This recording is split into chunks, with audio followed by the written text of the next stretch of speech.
Assalomu alaykum qadrli futbol ixlosmandlari. Haqiqiy futbol kanaliga xush kelibsiz. Bugun biz sizlarga o'zbek futbolida ro'y bergan eng qiziqarli va muhim yangiliklarni taqdim etishga harakat qilamiz.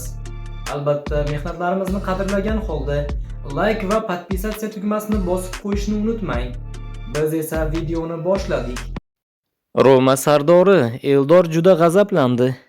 Roma sardori Lorenzo Pellegrini Italiya chempionati 28-turi doirasida Empoliga qarshi bahsdan keyin o'zbekistonlik futbolchi Eldor Shomurodov haqida gapirdi.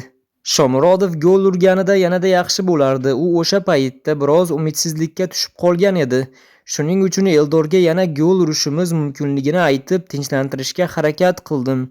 U juda g'azablandi. Menga kuchli zarba berib darvoza to'rini yirtib yubormoqchi ekanligini aytdi. Lekin ba'zan to'p bilan ohista harakat qilib aniqroq o'ynash maqsadga muvofiq bo'ladi, deydi Pellegrini DAZN nashriga bergan intervyusida. Ushbu uchrashuvda rimliklar safardan 1-0 hisobidagi g'alaba bilan qaytdi. Yagona gol 1-daqiqada Matias Sule tomonidan kiritildi. O'yinni asosiy tarkibda boshlagan Shomurodov 72 daqiqa maydonda harakatlandi va SofaScore tomonidan 6.5 ball bilan baholandi.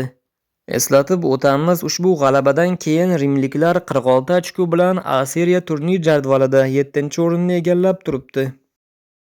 Husanov nimalar qilayotganini hamma ko'rib turibdi.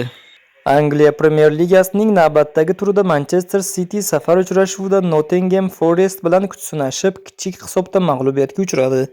Bellashuv davomida Abduqodir Husanov to'liq o'ynadi va jamoasining eng yaxshi o'yinchilaridan biri bo'ldi. Himoya markazida o'zbekistonlik futbolchi bilan birga harakat qilgan Ruben Dias hamkasbining iqtidori va mahoratiga yuqori baho berdi.